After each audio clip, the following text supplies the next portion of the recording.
Shalom, saudaraku yang dikasih Tuhan. Kembali bersama Bu Maria saat ini di mana Tuhan menaruh pesan-pesannya. Saya mau menyampaikan apa yang merupakan isi hati Tuhan. Biarlah kita sebagai anak-anak Tuhan tahu dan mengerti apa yang harus kita kerjakan di akhir zaman ini. Bila kita dekat dengan Tuhan dan Roh Kudus-Nya menyertai kita mau menyelesaikan rencana Tuhan dalam hidup kita, maka hidup kita akan berarti dan berguna untuk kerajaan Allah. Itulah yang kita harapkan dari setiap anak-anak Tuhan, supaya hidupnya dipakai oleh Tuhan menjadi alat yang mulia, menjadi alat kesukaan Tuhan, dan kita terus melekat kepada Tuhan. Haleluya. Kasih yang terindah, hati yang mulia, hanya ku temukan di dalam-Mu, Yesusku. Pujian dari hatiku selalu di setiap waktuku, tiada pernah berubah kasih-Mu. Karya terbesar dalam hidupku, pengorbanan-Mu yang selamatkanku. Engkaulah harta yang tak ternilai, yang ku miliki dan ku hargai. Yesus, Engkau ku kagumi. Karya terbesar dalam hidupku, pengorbanan-Mu yang selamatkanku. Engkaulah harta yang tak ternilai, yang ku miliki dan ku hargai. Yesus, Engkau ku kagumi. Engkaulah harta terbesar dalam hidup kami, Tuhan. Karya-Mu, pengorbanan-Mu, Kau telah rela mati buat dosa pelanggaran kami, yang seharusnya kami yang binasa. Namun Engkau menggantikan untuk setiap orang yang datang padamu, yang mengakui dosa dan pelanggarannya, yang datang padamu menerima-Mu sebagai Tuhan dan Juru Selamat manusia. Kami tak mampu membayar hutang kami, tapi dengan darah-Mu, pengorbanan-Mu Tuhan, kematian-Mu, Yesus, terima kasih.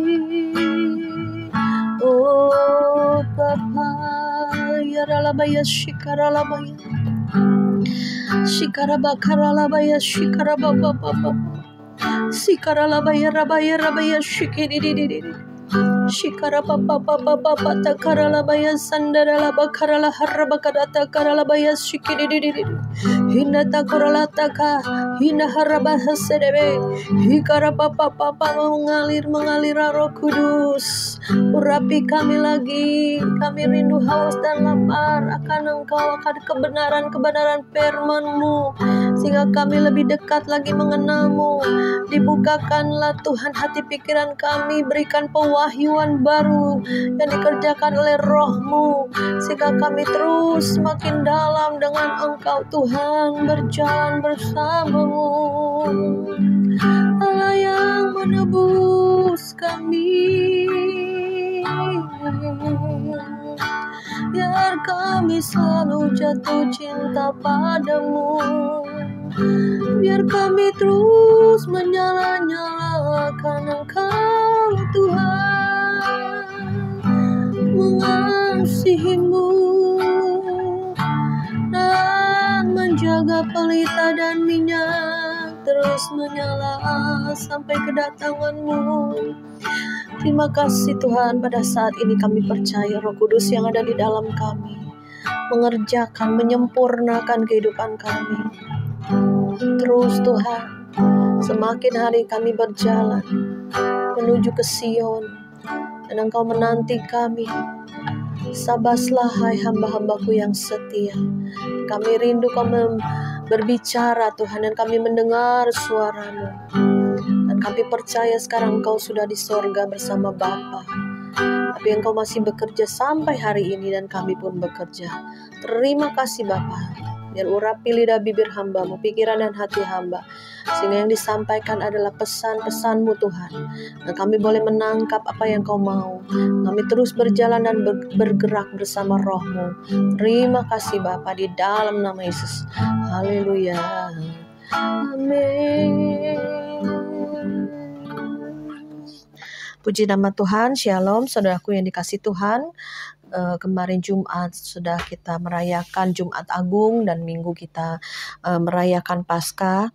Saya percaya kita kembali diingatkan oleh peristiwa di mana itulah saudara ya. Saya rasa mungkin perayaan Jumat Agung ini lebih lagi kita husuk ya, mengadakan dengan sungguh-sungguh, kembali pada kasih yang mula-mula, kembali pada cinta yang mula-mula, kembali pada waktu kita dijamah Tuhan, dilawat Tuhan, di mana kita hancur hati dan kita menerima Yesus sebagai Tuhan dan Juru Selamat. Itulah yang membuat roh kita terhubung kembali dengan Tuhan, sehingga kematian Yesus itu adalah kemenangan. Iblis melihat itu sebagai kejatuhan, keruntuhan, dan iblis merasa dia menang. Tetapi pada saat Yesus bangkit, iblis dikalahkan ya. Iblis dihancurkan kuasanya, tidak ada kuasa lagi. Dan kita percaya juga pada waktu Yesus mati di atas kayu salib, pada saat dia berteriak, Eloi, Eloi lama sabachthani, Tuhan, Tuhan Allahku, di mana Engkau? Ya, jangan Tuhan bilang kepada Bapaknya, jangan pernah tinggalkan aku. Ya, Yesus bilang jangan pernah putus dengan aku Tuhan. Itu desakan rohnya Tuhan Yesus kepada Bapa di surga. Eloi, Eloi lama sabachthani, Allahku, Allahku, kenapa Engkau meninggalkan aku? Disitulah kepedihan yang paling pedih saudara ya, di mana terputus hubungan dengan Tuhan. Jadi kita sebagai anak-anak Tuhan diingatkan untuk selalu jaga hubungan dengan Tuhan, selalu intim dengan Tuhan, jangan buka celah iblis sedikit pun, sehingga membuat kita pahit, kita jadi fokus masalah, kita jadi pikiran kita tertarik pada dunia, banyak sekali pengalihan-pengalihan. Tapi Tuhan inginkan terus hubungan manis dengan Tuhan, hubungan intim dengan Tuhan, ya, sampai dikatakan di mana roh kita berada, di situ Tuhan ada. Ya, sekalipun di dasar bumi, di ujung lautan, ya, kemanapun, di situ Tuhan selalu mengejar kita, rohnya itu mengejar kita. Jadi dimanapun kita berada, Tuhan selalu rindu untuk selalu berada bersama kita. Tetapi kita lupa, seringkali yang meninggalkan Tuhan itu bukan Tuhan ninggalin kita, tapi kita yang seringkali meninggalkan Tuhan. Saya diingatkan waktu saya pertama kali hancur hati bertobat ya. Saya menjerit, roh saya menjerit, Tuhan jangan tinggalkan saya, Tuhan jangan tinggalkan saya. Saya merasa satu kepedihan yang sangat dalam. Tuhan jangan tinggalkan saya. Disitulah saya pertama kali mendengar suara Tuhan Yesus audible ya. Waktu itu kira-kira umur 20 tahun. Itu suara mengatakan, aku menyertai kamu senantiasa sampai akhir zaman. Ya, saya sampai bingung ini suara siapa. Kedengaran ke telinga jasmani, sampai ke ruangan. Tapi diingatkan Roh Kudus ada firman-Nya, ayatnya, perkataan ini. Kalau saya buka ada di dalam Matius 29 ya. Aku akan menyertai kamu senantiasa sampai akhir zaman. Jadi kalau dipikir-pikir manusia ini seringkali takut kehilangan Tuhan. Itu betul. Tetapi sesungguhnya bukan Tuhan yang meninggalkan kita. Bukan Tuhan yang menjauhi kita. Tetapi kitalah yang seringkali jauh meninggalkan Tuhan. Ya, dengan berbuat dosa secara otomatis Tuhan itu Maha Kudus. Lama-lama Tuhan semakin jauh dengan kita dan ada jarak. Oleh sebab itu kita jangan sampai buka celah ya. Terus melekat sama Tuhan. Kalau berbuat salah, berbuat dosa, cepat-cepat pemberesan. Minta ampun. Karena kita diberikan akses langsung masuk ke ruang Maha Kudus. Pada waktu Yesus mati di atas kayu salib, itu ruang Maha Kudus, tirainya ruang suci ke ruang Maha Kudus sudah terrobek, sudah terbelah. Sehingga kita bisa mempunyai akses langsung masuk ke ruang tahta Allah. Kita berdoa, kita masuk ke ruang hadirat Tuhan. Kita bisa berbicara kepada Bapa di surga dan kita bisa mendengar suara Tuhan. Jadi pada waktu Yesus, cawan murka Allah, cawan dosa seluruh dunia harus dia minum, pergumulannya itu di Taman Getsemani. Tuhan, kalau boleh cawan ini lalu daripadaku, tapi bukan kehendakku yang jadi, tapi kehendakmu yang jadi. Ya, Tuhan Yesus sendiri secara manusiawi, dia waktu itu manusia 100%, secara manusia dia takut, dia ngeri ya untuk minum cawan murka seluruh dunia, cawan dosa. Tapi sampai 3 kali dia berkata, Tuhan kalau boleh lalukan cawan ini, tapi bukan kehendakku yang jadi, tapi kehendakmu yang jadi. Sampai peluhnya, keringatnya seperti darah bercucuran, bertetesan. Itu saking stres tingkat tinggi sehingga pembuluh-pembuluh darah Tuhan Yesus di Taman Getsemani itu seperti darah ya, mengalir ya tetesannya. Jadi kemenangan kita sebagai anak Tuhan itu sebetulnya di ruang doa ya. Seperti Yesus di Taman Getsemani. Dia menang karena apa? Dia menyerahkan semua kehendak pada Tuhan. Kayak kita mengalami masalah, pergumulan, kita bingung mesti gimana. Ada yang ekonomi, ada yang sakit penyakit yang tak kunjung sembuh, ada ekonomi yang morat-marit, ada anak yang bandel. Terus kita berdoa, bergumul. Tapi pada saat kita percayakan pada Tuhan, Tuhan, aku percayakan. Aku pengennya sembuh, aku pengennya dipulihkan, aku pengennya kelimpahan, aku pengennya, memang itu ada janji-janji Tuhan, kesembuhan, kelimpahan apa. Tetapi pernah gak kita tanya sama Tuhan, Tuhan apa kehendakmu? Apa rencanamu? Pada saat kita berani mengatakan, aku serahkan Tuhan semua ke dalam kehendakmu, ke dalam rencanamu yang terbaik. Itu ada satu yang dilepaskan ya. Seringkali kita maunya kita, pengennya kita. Siapa sih yang gak mau dipulihkan? Siapa sih yang gak mau sembuh? Siapa sih yang gak mau kelimpahan? Siapa sih yang gak mau sehat? Siapa sih yang gak mau kaya raya? Saudara, semua manusia inginkan yang terbaik. Tetapi Tuhan tahu yang terbaik, lebih baik daripada yang kita pikirkan. Seringkali kadang saya doa teman yang sakit, kanker, apa kita berdoa, kita ajak ke KKR. Kita terus ya rolling doa. Tapi kehendak Tuhan yang jadi, dia dibawa pulang. Nah itu memang kehendak Tuhan yang terjadi, yang terbaik. Mungkin secara manusia kita, oh Tuhan dia masih muda, Tuhan anaknya masih kecil. Saya pernah ya waktu itu, anak saya waktu itu masih TK ya. Jadi sebelah toko kami kan sekolahan. Nah mamahnya ini meninggal tabrakan motor di depan jalanan. Ini benar-benar kesaksian nih saudara. Terus meninggal. Dan kita juga melayat ya.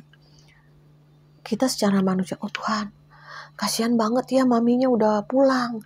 Dia masih TK, seumuran sama anak saya. Tuhan, kok bisa begitu ya Tuhan? Dia juga pelayan Tuhan. Dia juga aktivis gereja. Kok bisa begitu ya Tuhan? Padahal nggak sakit, nggak apa. Karena tabrakan motor di depan jalanan deket toko saya ya gitu. Jadi kita secara pemikiran kita, oh Tuhan kok bisa begitu ya Tuhan? Kasihan anak-anaknya. Ya, tetapi kadang kita nggak ngerti ya, kehendak Tuhanlah yang jadi. Jadi oleh sebab itu kita punya keinginan dalam doa, dalam apapun kita boleh punya keinginan, tetapi ujung doa kita, Tuhan, kuserahkan kepadamu, kepada rencanamu, kehendakmu yang terbaik, yaitu saudara. Jadi kita belajar saat ini untuk menyerahkan semua kepada kehendak Bapa. Dan juga yang kedua, kita belajar pada hari ini untuk mengerti kehendak Tuhan, apalagi ya waktu Yesus mati di atas kayu salib dan dia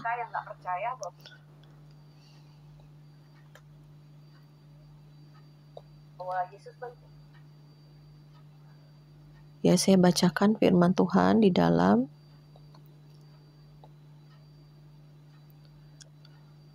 saudara ya, pertama kita belajar untuk menyerahkan semua kehendak Tuhan yang jadi, yang terbaik.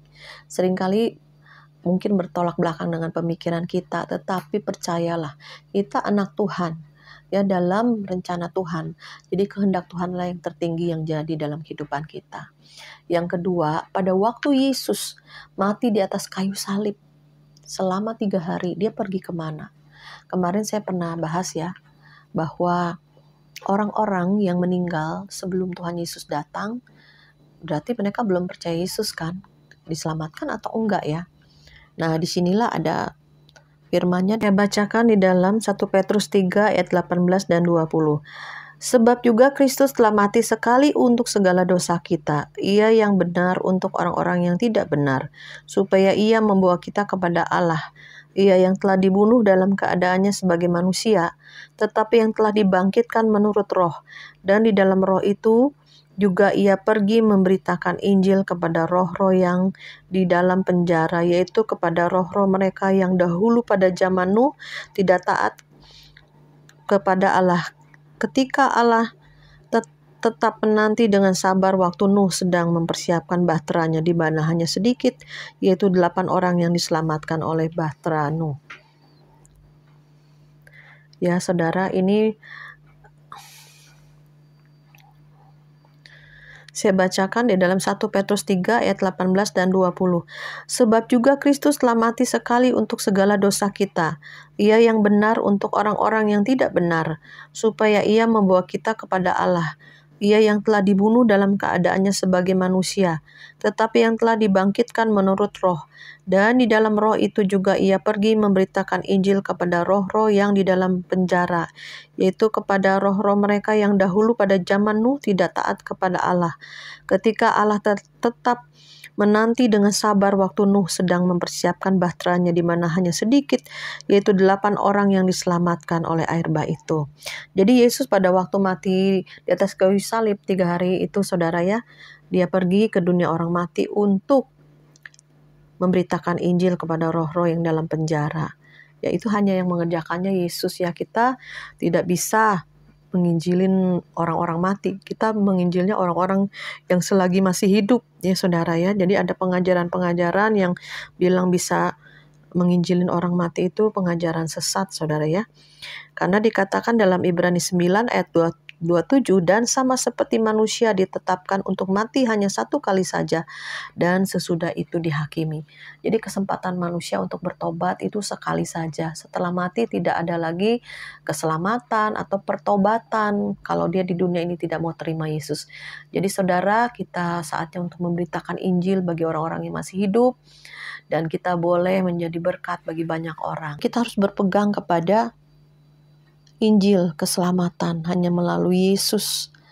Dan Tuhan sendiri pada waktu dia mati di atas kayu salib, dia pergi ke dunia orang mati, melepaskan, membebaskan setiap tawanan-tawanan. Ya, jadi Yesus tuh memberitakan Injil kepada orang-orang, roh-roh orang mati sebelum zaman Nuh ya, sebelum zaman, maksudnya dalam perjanjian lama, sebelum zaman Yesus Kristus. Jadi disitulah keadilan Tuhan ya. Jadi Yesus sendiri loh ya, jadi bukan kita manusia yang menginjilin orang mati, itu salah saudara. Kemarin juga ada temen ya, subscriber, Bu Maria, pengajaran di gereja saya tuh bisa loh, kalau orang mati misalnya nempel gitu sama orang, terus kita usir, kita tengking, atau kita injilin gitu. Waduh, saya bilang kalau itu mah iblis, setan, roh jahat, bukan roh orang mati yang nempel. Saya bilang hati-hati, kita nggak boleh nginjilin orang mati, karena orang mati itu dunianya sudah berbeda. Jangan kita kena tipu daya iblis. Iblis hanya punya panah api dan tipu daya. Jadi kita nggak nginjil orang mati ke kuburan-kuburan, enggak. Misalnya lagi doa pelepasan nih, terus siapa kamu? Ditanya siapa kamu? Saya ini namanya. Nah itu yang nempel katanya. Itu orang mati yang nempel ke dia, maka penyakit pun bisa turun ke dia katanya gitu. Jadi saudara hati-hati ya, jangan kita tertipu ya oleh iblis. Terus diberitakan Injil, kamu harus percaya Yesus. Iya, saya percaya Yesus, terus dia pergi gitu. Ya saudara ya, jadi diusir gitu pergi ya. Itu salah saudara ya. Jadi jangan memberitakan Injil pada roh-roh orang mati, itu nggak ada. Walaupun nempel pada saat pelepasan ya, itu nggak ada, nggak benar. Jadi kita harus berpegang kepada firman Tuhan, bahwa Tuhan Yesus aja yang pergi ke dunia orang mati. Itu pada waktu 3 hari Yesus mati di atas kayu salib, rohnya pergi ke dunia orang mati, ke jurang maut, dan juga pergi ke Firdaus. Waktu dia bilang ke penjahat di sebelahnya, engkau percaya saat ini juga bersama aku di dalam Firdaus ya. Jadi Tuhan Yesus sendiri yang mengerjakannya, bukan kita untuk menginjilin dunia orang mati. Tugas kita itu memberitakan Injil bagi orang-orang yang masih hidup. Karena masih ada kesempatan, masih ada waktu. Jangan kita pusing-pusing, susah-susah nginjilin orang mati. Yang hidup aja banyak yang harus kita jadi tugas kita ya. Kalau kita tidak memberitakan Injil, Rasul Paulus bilang celakalah kita. Ya, ayo sampaikan kabar baik, saudara, dengan berbagai cara, mungkin pasang status, mungkin kita share konten-konten sedikit-sedikit tentang firman, atau apapun juga dengan tidak jemu-jemu. Pada suatu hari nanti Roh Kudus yang mengerjakannya. Ya, yang pertama diingatkan bahwa kita harus kembali semua kepada kehendak Tuhan, rencana Tuhan yang jadi, sehingga kita nggak stres dalam setiap masalah pergumulan kita, tapi percaya Tuhan itu pegang kendali, baik yang baik hasilnya ataupun yang tidak baik hasilnya menurut kacamata manusia, tetapi kehendak Tuhan, waktu Tuhan yang terbaik. Yang kedua, ayo beritakan Injil, karena waktunya sudah singkat. Jangan kita tidak mengasihi jiwa-jiwa. Kita bisa bilang, Tuhan aku mengasihimu, tetapi kita nggak peduli sama sekeliling kita, apalagi keluarga kita, apalagi tetangga kita, orang lain. Jadi kita harus punya hati, Tuhan jiwa-jiwa dikasihan Tuhan, berilah kesempatan mereka untuk bertobat. Kadang saya juga doa di hati nih, Tuhan orang ini walaupun saya nggak kenal Tuhan, biarlah ada orang yang kenal sama dia, yang memberitakan Injil, kabar baik. Jadi kita bisa berdoa di hati. Kadang saya juga pasang status, kadang saya share-share juga ya pada teman-teman yang belum mengenal Kristus. Ya, ada kemarin kesaksian satu hamba Tuhan yang nggak terkenal sih ya, dan dia bikin TikTok, bikin YouTube Short atau TikTok lah yang lagi ngetren ya. Dia TikToknya tentang hal-hal rohani. Tahu nggak saudara? Melalui TikTok-TikTokan aja dia bisa memenangkan jiwa 13 orang dibaptis loh, walaupun luar-luar kota. Jadi dia yang memandu, dia yang ngasih pengajaran-pengajaran rohani gitu ya, melalui TikTok itu. Ada yang bertobat, sampai 13 orang minta dibaptis, diarahkan di kotanya yang terdekat dengan gereja ya. Itulah saudara, penginjilan itu harus kita gencarkan akhir zaman, karena kita tahu waktunya sudah singkat. Sebelum malapetaka yang datang lebih banyak, lebih hebat, kita ayo penginjilan besar-besaran terjadi. Bagaimanapun caranya, kita harus ayo keluarga kita yang jauh dari Tuhan dekatkan lagi, kita berdoa lagi, Tuhan tolong anak-anakku cinta Tuhan, Tuhan tolong suami dan saudara-saudaraku semuanya yang jauh dari Tuhan, Tuhan tolong Tuhan jamah Tuhan, supaya mereka mengasihi Tuhan, mengenal Tuhan, mempunyai hubungan karib dengan Tuhan, dan terus kita jaga api roh kita tetap menyala-nyala. Kalau kita membawa orang kepada Tuhan Yesus, tapi kita sendiri dalam keadaan lemah, letih lesu, berbeban berat, gimana kita bisa bawa jiwa ke Tuhan?